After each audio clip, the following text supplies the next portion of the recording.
തലസ്ഥാന നഗരിയിലേക്ക് പോകുന്നു. പൊങ്കാല സമർപ്പണത്തിനുള്ള ഒരുക്കങ്ങൾ അവിടെ ആറ്റുകാൽ ക്ഷേത്രത്തിൽ നടക്കുകയാണ്. രാവിലെ തന്നെ വലിയ ഭക്തജനത്തിരക്ക് അവിടെയുണ്ട്. ക്ഷേത്ര നട തുറന്ന ശേഷം തന്നെ നൂറുകണക്കിന് ആയിരക്കണക്കിന് ആളുകളാണ് ഇപ്പോൾ ക്ഷേത്ര ദർശനം നടത്തിക്കൊണ്ടിരിക്കുന്നത്. ദൃശ്യങ്ങൾ തന്നെ കാണാം. പ്രാർത്ഥനാപൂർവ്വം ഭക്തിസാന്ദ്രമായ അന്തരീക്ഷത്തിലാണ് എല്ലാ ഭക്തരും ഇപ്പോൾ ക്ഷേത്രത്തിലേക്ക് എത്തിച്ചേർന്നിരിക്കുന്നത്. അല്പസമയത്തിനകം തന്നെ കൂടുതൽ പേർ ക്ഷേത്രത്തിലേക്ക് എത്തിത്തുടങ്ങും. പിന്നീട് 10:30-ക്കാണ് അവിടെ ആദ്യമായി പണ്ടാരടുപ്പിൽ നിന്നും തീ പകരുക. അതേ തുടർന്നാണ് ഈ പൊങ്കാല സമർപ്പണം ഉണ്ടാവുക. കിലോമീറ്ററുകൾ നീളുന്ന പൊങ്കാല സമർപ്പണം എല്ലാ വർഷവും ഉണ്ടാവുന്നതാണ്.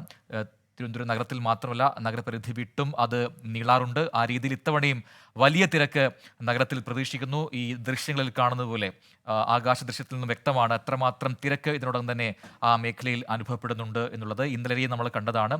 അങ്ങനെ കഴിഞ്ഞ 9 ദിവസമായി ക്ഷേത്രോത്സവം തുടങ്ങി 9-ാം ദിനത്തിലാണ് ഈ പൊങ്കാല സമർപ്പണം. ആ രീതിയിലൊക്കെ അതിൻ്റെ ചടങ്ങുകൾക്കൊക്കെ തന്നെ ഏറെ പ്രത്യേകതകളുണ്ട്. ആറ്റുകാലിൽ ഈ മകരം കുംഭം മാസങ്ങളിലായിട്ടാണ് എല്ലാ വർഷവും ആറ്റുകാൽ ക്ഷേത്രോത്സവം നടക്കാറുള്ളത്. ക്ഷേത്രത്തിൽ ഉത്സവം കൊടിയേറി 9-ാം ദിനത്തിലാണ് ഈ പൊങ്കാല സമർപ്പണം ഉണ്ടാവുക.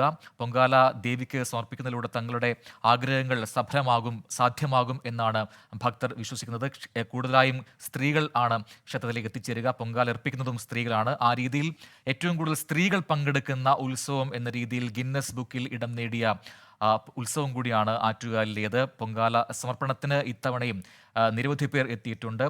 പ്രവിത ലക്ഷ്മി തയ്യാറായി നിൽക്കുന്നുണ്ട്. ഇപ്പോൾ പ്രവിത, നേരത്തെ പറഞ്ഞതുപോലെ തന്നെ നഗരത്തിലേക്ക് കൂടുതൽ പേർ എത്തിക്കൊണ്ടേയിരിക്കുന്നു. നഗരം ഉറങ്ങാത്ത രാത്രിയാണ് കടന്നുപോയത്. ഇപ്പോൾ പുലർച്ചെ തന്നെ കൂടുതൽ പേർ ഈ ദേവിയെ ദർശിക്കാൻ, അനുഗ്രഹം വാങ്ങാൻ എത്തിച്ചേർന്നിട്ടുണ്ട്. ഇനിയിപ്പോൾ 10:30-ക്ക് വേണ്ടി കാത്തിരിക്കുകയാണ്. അപ്പോഴാണ് ഈ പണ്ടാരടുപ്പിൽ തീ പകരുക.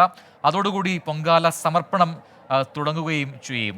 ഈ സജ്ജീകരണങ്ങൾ എങ്ങനെയൊക്കെയാണ്? ഒപ്പം ഈ കൗണ്ടറുകളൊക്കെ നേരത്തെ തയ്യാറാക്കിയിട്ടുണ്ട്. ആർക്കെങ്കിലും എന്തെങ്കിലും ബുദ്ധിമുട്ട് അനുഭവപ്പെട്ടാൽ അവിടേക്ക് വളരെ പെട്ടെന്ന് തന്നെ അധികൃതർക്ക് എത്താൻ പറ്റുന്ന രീതിയിലുള്ള ക്രമീകരണങ്ങളെല്ലാം അവിടെ ഒരുക്കിയിട്ടുണ്ട് എന്നും അറിയാൻ കഴിഞ്ഞിരുന്നു. അതിൻ്റെ കൂടി വിവരങ്ങൾ.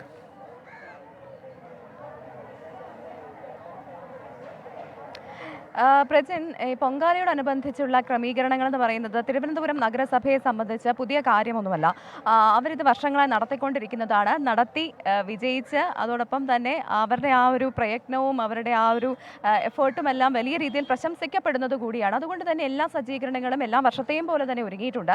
പിന്നെ ഈ വർഷത്തെ ഒരു പ്രത്യേകത എന്ന് പറയുന്നത് ചൂട് കൂടുതലാണ്. കാരണം ഇന്ന് ഇപ്പോൾ ഫെബ്രുവരി 25 ആയിട്ടേ ഉള്ളൂ. എന്നാൽ തന്നെ ഈ ഒരു സമയത്തെ കാലാവസ്ഥയല്ല ഇപ്പോഴുള്ളത്. ഭയങ്കര ചൂടാണ്. ഒപ്പം തന്നെ കാലാവസ്ഥാ നിരീക്ഷണ കേന്ദ്രത്തിന്റെ പ്രവചനമുണ്ട്. തിരുവനന്തപുരം ജില്ലയിൽ ചൂട് കൂടുമെന്ന് അലേർട്ടുണ്ട്.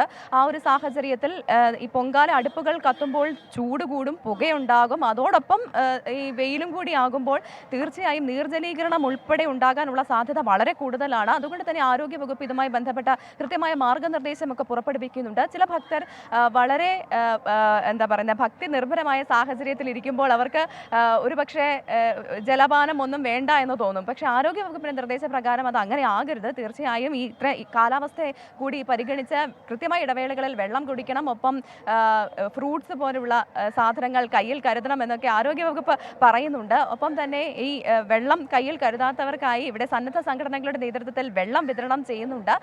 ഒപ്പം തന്നെ ഇപ്പോൾ പോലീസിൻ്റെയും മറ്റ് മെഡിക്കൽ ഉദ്യോഗസ്ഥരുടെയും മെഡിക്കൽ ടീമിൻ്റെയും ഒക്കെ സേവനം എല്ലാ നേരവും ഇവിടെ ലഭ്യമാക്കുന്നുണ്ട്. പലപ്പോഴും ഇന്നലെയൊക്കെ നമ്മൾ കണ്ടതാണ് 5-6 മണിക്കൂറൊക്കെ ക്യൂ നിന്ന് ക്ഷേത്ര ദർശനം നടത്തുന്ന ആളുകളെ കണ്ടിരുന്നു. അപ്പോൾ അവർക്കൊക്കെ ഇത്തരമുള്ള പ്രശ്നങ്ങൾ ഉണ്ടാകാനുള്ള സാധ്യതയുണ്ട്.